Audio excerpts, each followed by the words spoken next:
Assalamualaikum warahmatullahi wabarakatuh. Bismillahirrahmanirrahim. Alhamdulillahi rabbil alamin. Assalatu wassalamu ala asyrafil anbiya'i wal mursalin, Sayyidina wa habibina wa syafi'ina wa qurrati a'yunina Muhammadin sallallahu alaihi wasallam. Amma ba'd. Hadratul muhtaramin wal muhtaramat, para sesepuh bin sepuh kang kula hormati segenap pengurus Yayasan Islamic Center Non Madani, ketakmiran Masjid Non Madani, dan juga takmir-takmir masjid di sekitar Mijen yang hadir tanpa terkecuali, hadirin hadirat yang dimuliakan Allah Subhanahu wa taala. Alhamdulillah, pada kesempatan malam hari ini mari bersama-sama kita meluruskan niat kita hadir di majelis Zawiyah Al-Azhar ini. Kita niati untuk thalabul ilmi, kita niati untuk berzikir bersama, kita niati silaturahim. Insya Allah niat-niat inilah Bapak Ibu yang akan menjadi sabab musabab kedatangan panjenengan di Zawiyah Al-Azhar ini lebih bobot nilainya, lebih bobot kebaikannya, dan semoga dengan barokah kehadiran panjenengan di Zawiyah Al-Azhar, semoga hidup kita, urusan kita, hajat-hajat kita dimudahkan oleh Allah Subhanahu wa ta'ala. Amin Allahumma amin. Dan juga semoga kehadiran kita ini adalah bagian dari mensyiarkan agama Allah, mensyiarkan sunnah Rasulullah. Semoga dengan barokah ini semua kelak kita mendapatkan syafa'atul uzma yaumal qiyamati. Amin Allahumma amin. Bapak Ibu, mari kita lanjutkan kajian kitab Tuhfatul Mardiyah. Sesuai yang saya sampaikan kemarin, ini saya ngeratani daftar isi. Jadi kemarin kita sudah membahas fi dzammin namimah, betul ya? Ini kita masuk pada hikayah an ta'zil muznibin, halaman 107 paling atas. Bismillahirrahmanirrahim. Qala al-muallifu rahimahullahu ta'ala wa nafa'ana bihi wa bi'ulumihi wa bibarakatihi wa bikaromatihi. Amin. Bismillahirrahmanirrahim. Hikayatun an ba'zil muznibin, memetik hikmah, memetik kisah tentang orang-orang yang ahli berbuat dosa. Hadis atau cerita ini Bapak Ibu, kalau lihat dari judulnya, ini akan menjadi refleksi bagi kita semua bahwa tidak ada kata terlambat di hadapan Allah Subhanahu wa ta'ala. Mungkin, kalau mungkin, ini bahasa mungkin, ada di antara kita yang dulu pernah punya masa lalu sangat gelap. Wonten ta mboten? Wonten. Teko kabeh.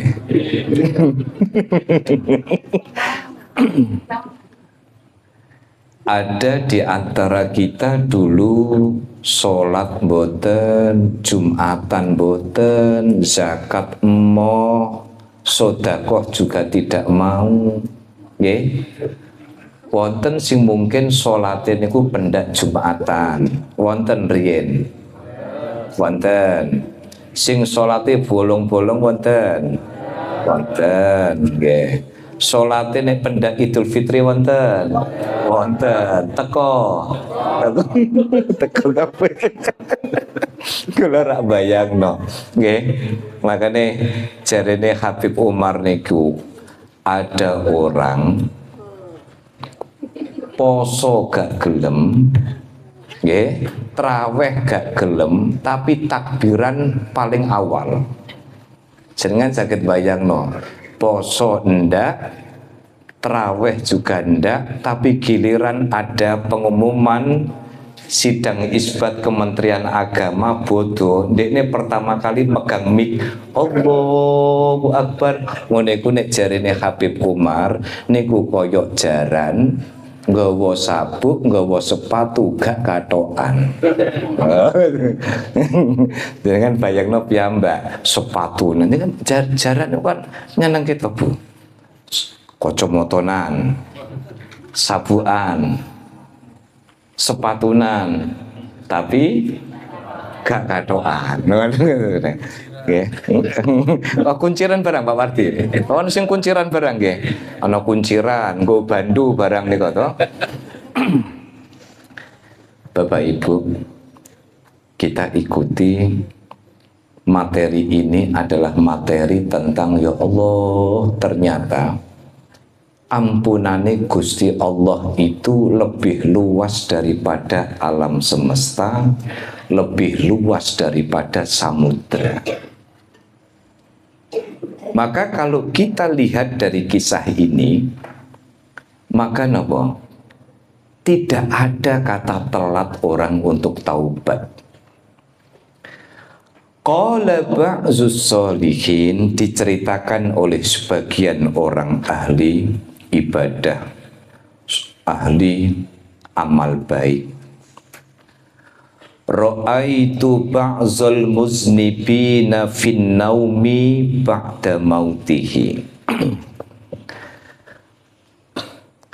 Di dalam mimpiku aku ketemu dengan orang yang sudah meninggal. Jenengan kalau dalam mimpi ketemu sama orang yang sudah meninggal, ngoten niku mboten usah diotak-atik, ngoten niku pun biasa. Tapi orang Jawa itu kadang memaknainya, oh berarti kurang ndongakno. Niku wonten dimaknai positif, gitu. Nah, malah ten kene Jepara niku nate wonten cerita ada orang ketemu dalam mimpi.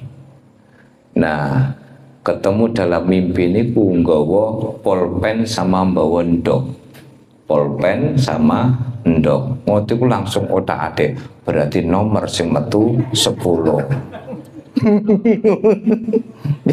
Jadi bawa pulpen sama telur, tangi-tangi niku lek engko sing metu nomere 001. Ah, oh 001 nggih. 001 bisa 001 bisa 100 nggih.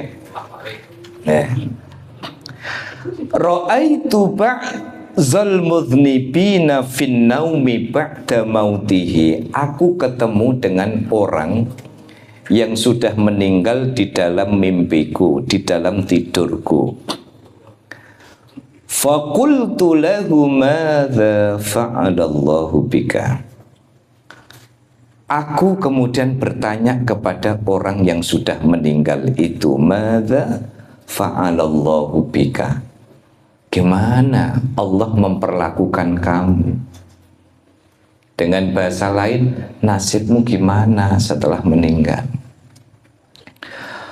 Wa qala, lalu kemudian dia menjawab, uzinat hasanati wa sayyiati farajahat sayyiati ala hasanati. Semua amal baikku dan amal burukku ditimbang. Farajahat sayyiati ala hasanati. Tapi ternyata amal burukku, dosaku itu ternyata lebih banyak daripada kebaikanku. nek cara cerita tadi itu, lah kebaikannya apa? Kebaikannya Idul Fitri tok. Ya. Sholat Idul Fitri. Poso nol, traweh nol, ya, Jumatan nol, Jumat berkah melu. Ya, Pak Pur pernah nggak ada lihat nggak ikut Jumatan tapi ikut Jumat berkah? Nggak ada ya Pak, nggak ada. Yang Pak Pur soalnya bagian seksi keamanan itu Pak. Ya. Farajahat sayyiati ala hasanati, ternyata dosaku lebih banyak daripada kebaikanku. Fasirtu mutahayyiron, kemudian bikin aku kelabaan, bingung. Ya Allah, ini gimana Bapak Ibu, kita bisa bayangkan. Ada orang timbangan amalnya itu ternyata dosanya itu lebih besar daripada kebaikannya. Fabainama ana kadzalika idz waqa'at surratun minas sama'i fasaqatat fi kaffatil mizan. Fabainama ana kadzalika, di saat aku sedang bingung ketakutan, waqa'at surratum minas sama'i, kemudian jatuhlah bungkusan dari langit, fasaqatat fi kaffatil mizan, lalu dia jatuh di timbangan amal tadi. Farajahat al-mizan, kemudian membuat timbangan itu menjadi lebih berat. Summa sami'tu qailan wa intaku mithqala habbatin min khardalin ataina biha wa kafa bina hasibin. Maka ketika ada setitik sebesar biji dari amal kebaikan, sebesar biji sawi pun ataina biha, maka semua akan datang kepadaku, semua akan aku perhitungkan, wa kafa bina hasibin, cukuplah kamilah yang akan menghitung. Jadi sebelum saya lanjutkan, ini orang bingung. Ya Allah, ternyata kok ketika timbangan amal itu dihitung, coba ini saya kembalikan ke contoh yang dulu pernah kita bahas. Ada orang sangat percaya diri bahwa hidupnya itu dipenuhi kebaikan. Ngaji, puasa sunnah, sholat sunnah, sholat wajib, qiyamul lail, tadarus Al-Quran, sodako, gitu. Ini di luar kisah ini tapi berkaitan. Tapi di saat dia melakukan begitu banyak kebaikan, rasa-rasanya dia tidak pernah melakukan dosa.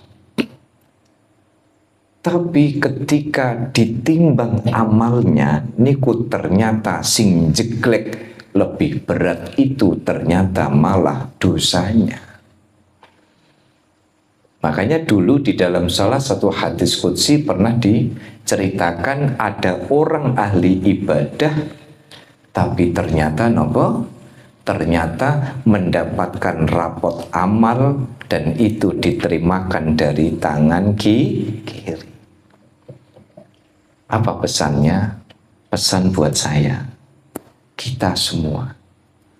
Tidak ada Bapak Ibu yang bisa menjamin timbangan amal kita nanti di akhirat itu seperti apa. Makanya sejak awal sama-sama kita semangati, nek ibadah mau. Kalau ibadah mawon mboten usah kakean dihitung-hitung. Apalagi sampai ibadah terus jadi status. Setengah telu update status. Alhamdulillah lur, cah kene ahli tahajud. Ya, cah kene ahli tahajud.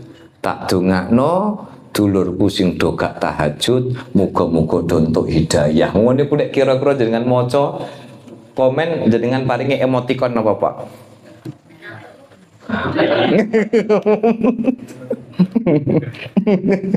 Nggih. Wonten, Pak. Nyun sewu, saya tidak ada niat apa-apa. Di grup saya itu, Pak, bukan maksud grup yang saya ikuti, Pak. Begitu tak hitung, Pak. Grup niku isine napa, Pak? Grup niku isine itu flyer tahajude dekne kuwabeh. Nggih. Ya buat semangat kita. Ya Allah, ana dulurku sing juwos ahli tahajud. Boleh, boleh. Ngirim boleh. Tapi yang harus ditata adalah hatinya. Nggih. Yang harus ditata hatinya. Sebab kalau kita itu ada nasihatnya Imam Ibnu Athaillah As-Sakandari. Apa itu? Min alamatil i'timadi 'alal 'amal nuqsanur raja'i 'inda zal. Nuqsanur raja' 'inda zal. Saya senang dengan kalimat al-i'timad 'alal amal. Orang niku kadang Bapak Ibu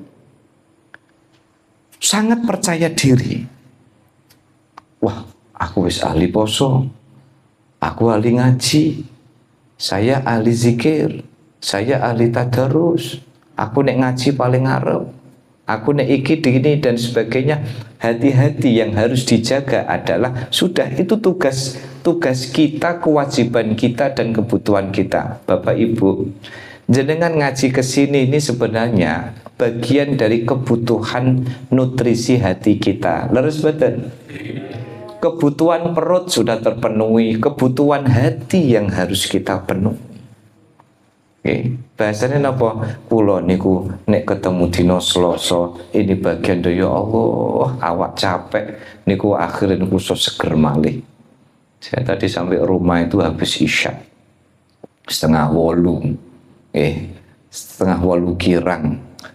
Wis seharian acara capek. Oh berangkat itu sudah angop, ya sudah nguap. Tapi napa? Bismillah niat tolabul ilmi, bismillah niat hadir ke majelis ilmu, bismillah niat ketemu sedulur-sedulur, bismillah niat silaturahim, bismillah ketemu kopi dunyo padang. Nggih, kula nyawang jenengan iku ya Allah, besok sing sepuh sing enom wayu kabeh. Ya, wayu kabeh. Pas wau jam 8. Jam 8 pas ketemu nggih. Ah niki nek wis mulai jam 09.00 wis mulai do ketok oh sing sepuh ndi. Akhirnya apa? Di saat dia bingung, amal kebaikan dan amal keburukan ditimbang, jeglek karena apa?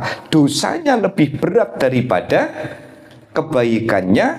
Tiba-tiba ada bungkusan jatuh dari langit. Niki pasti dalam mimpi. Bungkusan jatuh dari langit, jatuhnya itu di timbangan.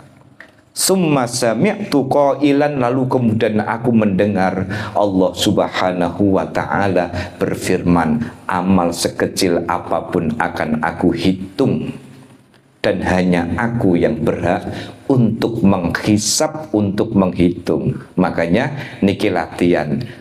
Siapa yang berhak untuk menghisap? Gusti Allah. Kita tidak boleh menghisap orang lain.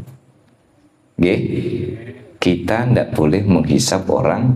Dawuhnya Habib Umar bin Hafid niku sae sangat. Salah satu latihan agar hati kita hidup itu kita tidak boleh lihat dan menilai jelek orang yang ada di depan kita, bahkan meskipun dia itu ahli dosa.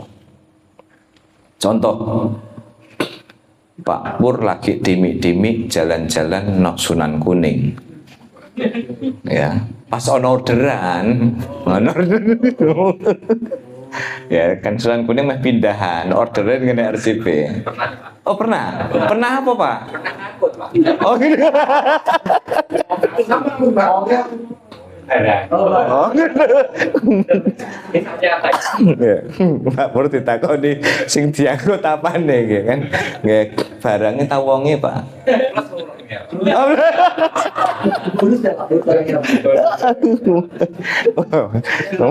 Menarik ya Pak Pur bareng angkot terus pokoknya ya sebenarnya waktu itu meh ngangkut lemari meh ngangkut ini lah ada wong sekarang diangkut munggah no sekalian ya. Oh anu ganti lapak. Oh pulang kampung. Oh pensiun. Oh no pensiun dini. Anu ya Pak, aku kok kandani bari ya. Nah, jadi Pak Pur lagi jalan-jalan di Sunan Kuning. Bahkan kita lihat PSK pun tak boleh terbetik dalam hati kita kemudian menganggap bahwa dia jahat. Itu latihan agar hati kita hidup. Sing repot niku nopo? Sing repot niku lalu kemudian kita merasa bersih, lalu di situ ada saudara-saudari kita yang mungkin sering berbuat dosa, lalu terbetik dalam pikiran kita, ya Allah, saake yo ini bakal no akhirat selamat apa ndak? Iku no ono malaikat lewat Pak, ngobisi loh. Emangnya awakmu yo selamat? Lo kan repot Pak. Itu loh. Itu nasihatnya Habib Umar bin Hafid. Dan ini latihan buat kita, latihan untuk tidak melihat orang lain, bahkan orang jahat sekalipun, untuk kemudian kita tidak perlu ikut-ikutan menghisap, menghitung amal dia. Karena apa? Seperti dawuhnya Nabiullah Musa, kita tidak pernah tahu akhir dari kehidupan kita di dunia itu seperti apa. Husnul khotimah nopo su'ul khotimah kita tidak pernah tahu. Makanya kita tidak perlu mengambil posisinya Allah untuk menghisap orang lain. Kata Sayyidina Umar, hasibu qabla an tuhasabu. Hisapen dirimu sendiri sebelum kamu menghisap orang lain. Sebab apa? Ternyata ketika kita menghisap diri kita, rasa-rasanya tidak ada kesempatan kita untuk menghisap orang lain. Setuju mboten? Setuju mboten? Ya, mboten. Coba ini kita camkan nasihatnya Habib Umar bin Hafid. Coba melatih agar hati kita senantiasa hidup, ndak usah ngelek-ngelek. Apalagi jenengan misalnya ahli ke masjid, tiba-tiba ada orang baru sholat ajaran, pakai sarung melorot-melorot. Karena belum hafal gerakan sholat, Allahu Akbar, langsung sujud. Begitu-begitu, kalau jenengan bisa notoati, itu bisa sini menjadi kebaikan, sini menjadi keburukan. Gimana ketika menjadi kebaikan? Pak, kalau Bapak mau, habis ini ikut saya, ya, nanti tak ajari sholat. Kalau ngomong berdua kan tidak apa-apa. Ojo malah nyekel mikrofon bapak-bapak, ibu-ibu. Kalau mau tontonan gratis, silahkan datang ke masjid. Ono lucu-lucuan, tidak boleh. Makanya saya pernah bagi nanti, kalau saya masih ada stok, bagi bapak, ibu, yang kali terutama khusus kasepuan nih, khusus kasepuan. Nanti kalau misalkan ada yang perlu tuntunan, nanti saya kasih RTSL gratis, risalah tuntunan lengkap sholat yang warna ungu, Dulu kan pernah saya kasih nggih. Duh, sing nate saya kasih sinten? Duh, berarti dereng anu nggih. Oh, dereng. Oh, tapi pun apal salat nggih, tapi nggih. Pun apal. Nggih, oh sudah. Oh, yang ini yang dulu kita bagi itu anak-anak kita yang apa? Anak-anak kita yang sekolah di TPG. Nah, itu memang buat panduan. Karena kalau yang bapak-bapak, ibu-ibu ini kan sudah hafal bagaimana tata cara sholat ya. Itu. Summa halalat as-surratu fa idza fiha kaffun min turabin kuntu alqaituhu fi qabri muslim. Kemudian bungkusan itu mengembang. Fa idzan fiha kaffun min turabin, kemudian dia bersih dari debu, dia dalam keadaan bersih. Kuntu alqaituhu fi qabri muslim, lalu kemudian membawaku mendarat di kuburan seorang muslim. Faghafarallahu li bidzalika, lalu Allah kemudian mengampuni aku, wa adkhalani aljannata, dan kemudian memasukkanku ke dalam surga. Saya lengkapi cerita ini Bapak Ibu dengan kisah lain. Ada orang ketika dia di akhirat itu melihat ada 99 kotak. Kotak ini kayak loker dosa. Sini satu dosa senengane bohong. Sini dosa senengane lihat wanita cantik karo sweet. Ada yang bisa mempraktekkan nggak sweet?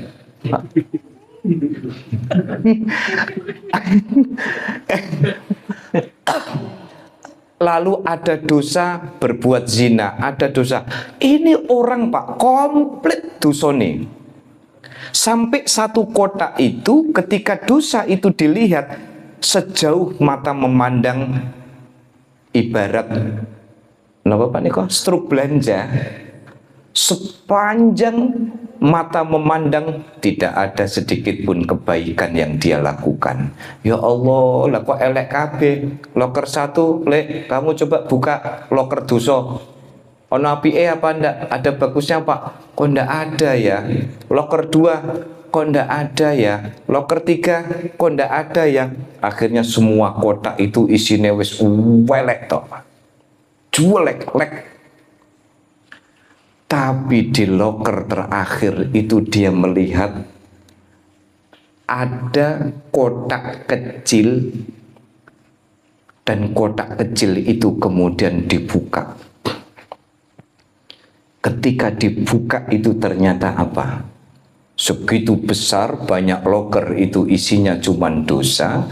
Lalu ada satu kotak kecil itu begitu dibuka, malaikat bilang apa? Bukaan loker yang paling kecil itu.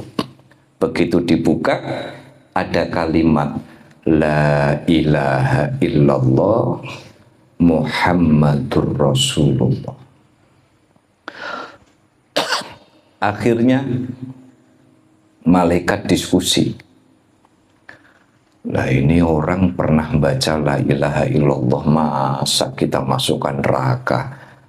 Ya kita ndak enak lah sama Allah, ada kalimat La ilaha illallah masa masuk neraka. Akhirnya apa?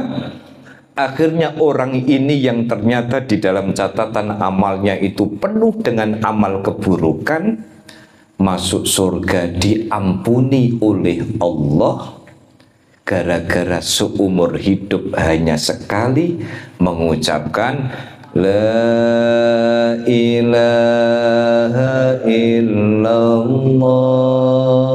La ilaha illallah, La ilaha illallah Muhammadur Rasulullah. La ilaha illallah, la ilaha illallah, la ilaha illallah, Muhammadur Rasulullah. Kelingan apa? Keinget apa? Nah, kalau yang di sini itu keinget sama mabit, ya Mas. Mabit itu kalau di sini kami ada apa? Malam bina iman dan takwa. Kita ada bermalam mulai tanggal 21 sampai akhir itu nanti jam setengah 3 ya. Jam setengah 3 niku sholat sholat tasbih, sholat hajat, nanti ditutup dengan sahur bersama. Ya kalau di sini, gitu. Begitu banyak dosa yang dia lakukan, tetapi ternyata nopo kalimat la ilaha illallah yang pernah dia ucapkan sekali seumur hidup, niku ternyata nopo? Ternyata menghantarkan dia mendapatkan ampunan dari Allah Subhanahu wa ta'ala. Bapak Ibu sekalian,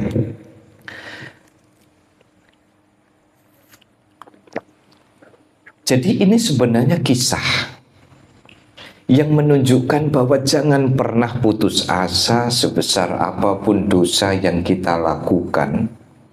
Segelap apapun, sehitam apapun amal perbuatan kita dulu, ibaratnya ini pun apa dosa apapun, minum iya, perempuan iya, uang haram masuk semua, belang wis kaya tong sampah. Nggih, niki masuk sing halal, masuk sing haram, masuk si ini dan sebagainya, sampai akhirnya apa? Nyaris dia tidak punya amal kebaikan. Sholat enggak, puasa enggak, punya duit enggak, daftar kaji juga tidak, zakat juga tidak, isinya cuman foya-foya sampai akhirnya apa? Ketemu sudah tua. Bapak Ibu, ampunan Allah itu tidak terbatas dan tidak mengenal waktu, selalu ada kesempatan. Nggih? Selalu ada kesempatan. Ini saya tak cerita nih malih. Jadi kelingan cerita nih. Purun kalau cerita nih. Oke. Kalih daharang sar. Jadi dulu ada seorang pemuda, itu seperti yang saya gambarkan, nyaris tidak punya kebaikan sekecil apapun. Semua dosa sudah dia lakukan. Zina, iya, minum, iya, membunuh, iya, merampok, iya. Sampai akhirnya apa? Sampai akhirnya kemudian dia cerita. Niki pada masa Bani Israel. Kisah ini populer sekali ya. Dulu diceritakan di pondok itu. Itu Bani Israel. Dia sudah membunuh 99 orang. Akhirnya suatu hari dia sedang jalan, melihat ada satu robi, itu kayak pendeta begitu, ya, ceramah. Dia datang ke tempat pengajian. Ibaratnya kalau sekarang mau tanya kiai lah, kiai, saya mau tanya kiai, gimana? Saya itu dosa saya itu banyak. Saya itu 99 orang sudah saya bunuh kiai. Itu kira-kira 99 orang yang sudah saya bunuh. Lalu kalau saya ini taubat itu masih bisa bandak kiai lah. Ketemu nih kiai jurusan kereng, galak. Wah, gak bisa, 99 nyawa harus dibalas sama nyawa. Abot bos, gak bisa. 99. Akhirnya apa? Orang ini kemudian, oh sampean tak pateni tak genepi 100. Akhirnya apa? Makanya hati-hati, jangan nek nasihati orang hati-hati Bu. Jadi kalau nasihati orang lagi merempeng kan, merempeng, piye lek iki lek aku mau bermateni wong lek. Piro? Papat lek. Wah, dosa lek sampean lek. Ya, sampean dosa ora iso di ngapura. Wah, sampean balik diomongi. Loh, aku lagi papat. Tak ganjili sampean 5 sekalian kan gitu. Ini sama, Bani Israel itu sudah 99 orang ketemu sama Robi, tokoh agama, nanya, bisa nggak saya tobat? Nggak bisa. Langsung Robi ini kemudian dibunuh. Genep menjadi 100. Beberapa hari kemudian dia ketemu lagi dengan Robi. Lalu kemudian dia bertanya. Nah kebetulan ini ketemu ini jurusan lentur. Ini kerotok jurusan Zawiyah. Saya ini sudah membunuh 100. Bunuh 100 orang. Oh ya, kok bisa? Iya, saya itu jahat. Saya itu, tapi saya mau tobat. Akhirnya apa? Kiai ini kemudian bilang, ya, sampean diterima tobatnya oleh Allah Subhanahu wa Ta'ala. Saya masih ingat, itu bisa jadi guyonan. Bisa jadi kiai ini dengar bocoran kiai wingi mati. Hati-hati kalau ngasih saran orang itu, hati-hati. Soalnya apa? Kiai sing wingi digenepi dadi 100. Lah engko lek siji meneh kan dadi diganjeli 1 siji. Guyonane begitu. Duh, hati-hati ya. Tapi ndak. Orang ini kemudian bilang, jenengan tobatnya diterima oleh Allah, bertobatlah. Ya, sekarang bertobatlah kepada Allah, datanglah ke rumah ibadah nanti untuk mandi dan kemudian bertobatlah. Akhirnya pemuda sang pembunuh kakap ini akhirnya kemudian dia berjalan menuju ke kuil orang Yahudi dulu ya.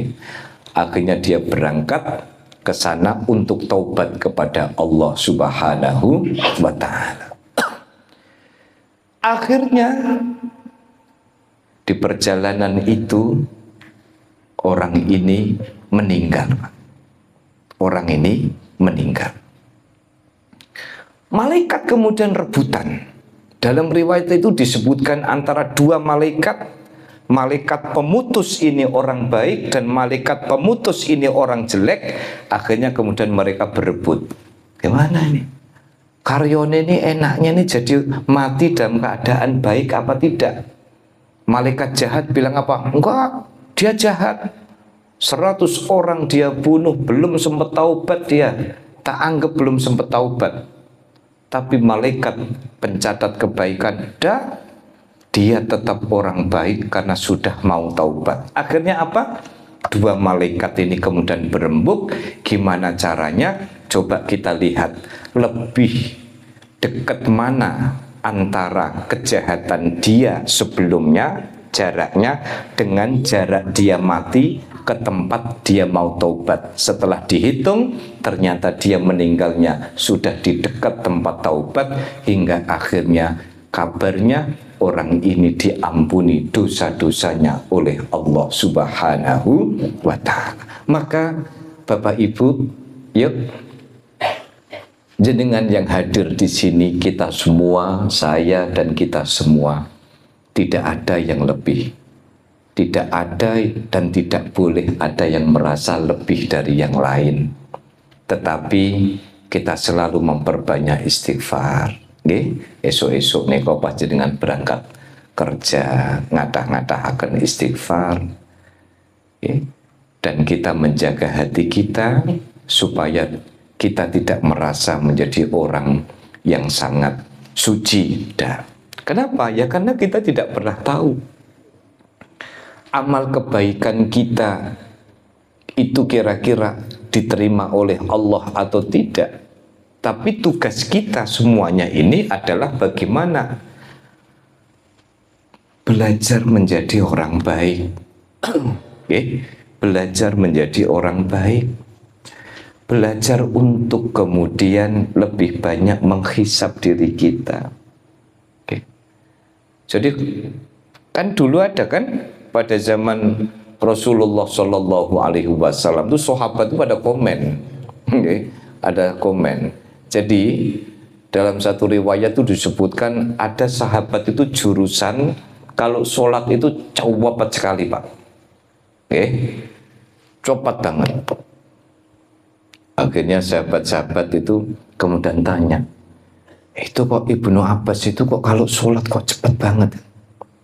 Di Jepara itu dulu ada Pak, itu kiai alim, tak ceritakan nggak apa-apa karena ini perkara baik. Seorang ulama bernama Mbah Nur Ahmad SS, S-nya harus 2. Mbah Nur itu ahli ilmu falak, kiai sepuh, ya, dan itu dulu termasuk zaman saya mondok, Neko termasuk yang pernah target waktu ninja-ninjaan itu loh. Masih ingat dulu ada ninja? Itu tahun 98 ya. Laras ya. 98 ya, 97 98 ya. Nah, itu termasuk yang target ninja. Itu kalau sholat Pak. Wah, tadi kalau sholat Allahu Akbar, tahu-tahu tuh beliau sudah ruko.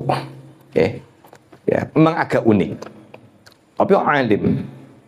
Nah, zaman sahabat itu ada sahabat tuh yang naik sholat cepat, Ibnu Abbas. Akhirnya pada komen, tuh Ibnu Abbas kok sholat kok cepat banget tuh gimana itu? Jawabannya ya cerdas juga.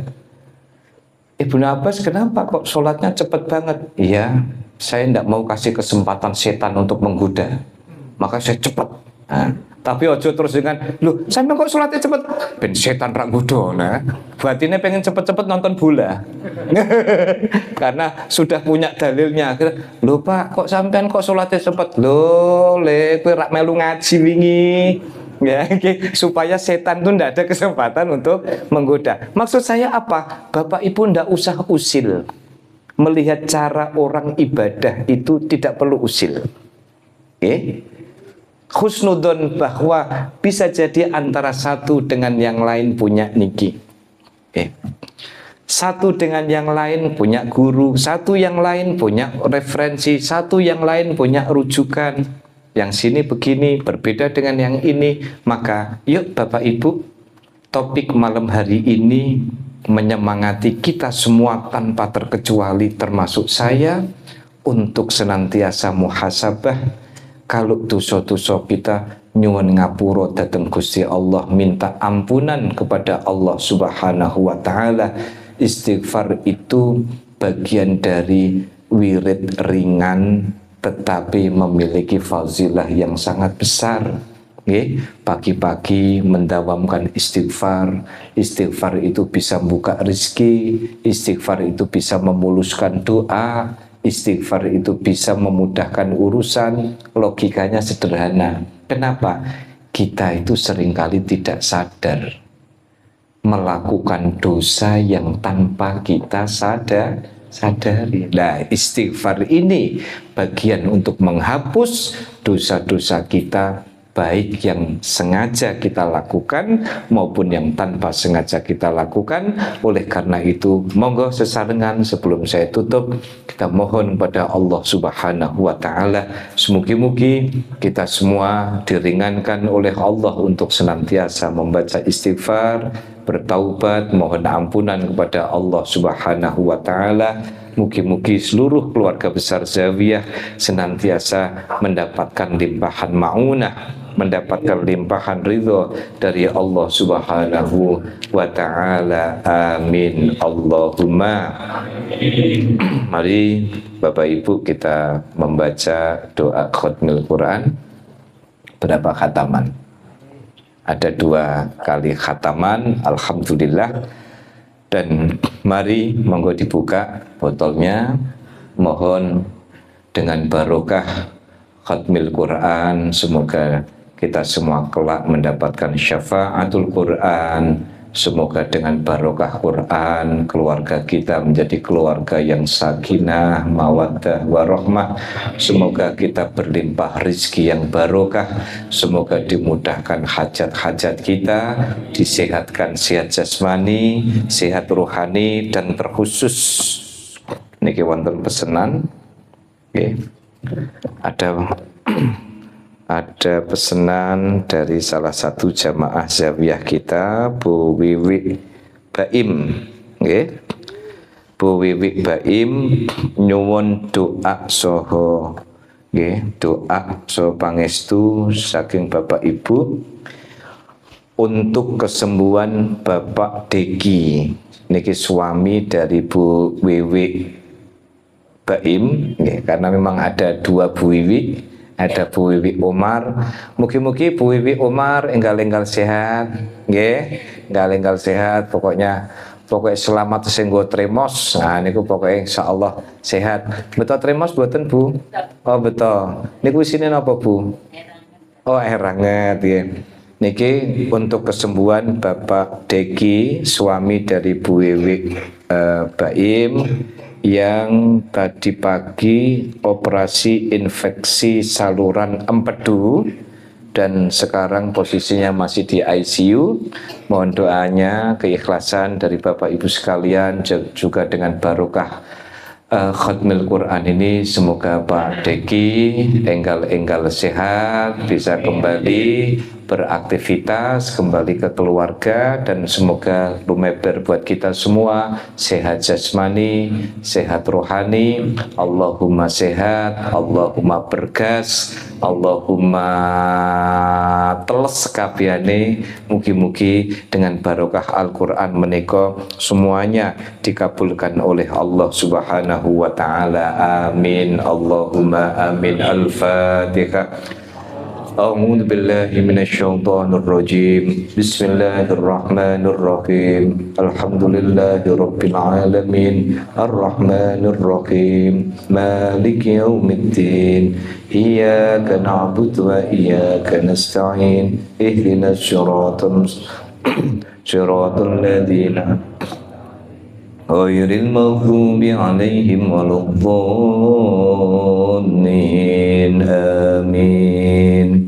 Amin ya Allah. Allahumma salli wa sallim ala sayyidina Muhammad wa ala ali sayyidina Muhammad sayyidil awwalin wal akhirin wa sallim wa radiyallahu ta'ala an kulli ashabi sayyidina rasulillah ajma'in. Bismillahirrahmanirrahim. Allahumma arhamna bil Qur'an waj'alhu lana imaman wa nura wa hudan wa rahmah. Allahumma zakkirna min ma nasina wa 'allimna ma jahilna warzuqna tilawatahu wa na'lamu wa atrafana waj'alhu lana hujjatan ya rabbal alamin. Allahumma aslih lana dinana alladhi wasfa amrina aslih lana dunyana allati fiha ma'ashuna wa aslih lana akhiratana allati ilayha ma'aduna waj'al hayata ziyadatan lana fi kulli khair waj'al al-mawta rahatan lana min kulli shar. Allahumma ij'al khayra umrina akhiran wa khayra amalina wa adimna khayra ayyamina yawma nalqaka fi. Allahumma inna nas'aluka 'aishatan haniyatan wa mitatan sawiyatan wa maratan ghayra mawsiratin. Allahumma inna nas'aluka khairal mas'alati wa khairat du'a wa khairan najat wa khairal 'ilmi wa khairal 'amal wa khairas sawabi wa khairal hayat wa khairal mamat wa sabbisna wa sakkil mawazina wa hakimana warfa' darajatina wa taqabbal salatana wa ighfir khatayana nas'aluka al jannah. Allahumma inna nas'aluka mujibati rahmatika wa 'azaim maghfiratika was salamata min kulli ismin wal ghanimata min kulli birrin wal fawza bil jannati wan najata minan nar. Allahumma asil 'aqibatana fil umuri kulliha waj'alna fid dunya wal akhirah.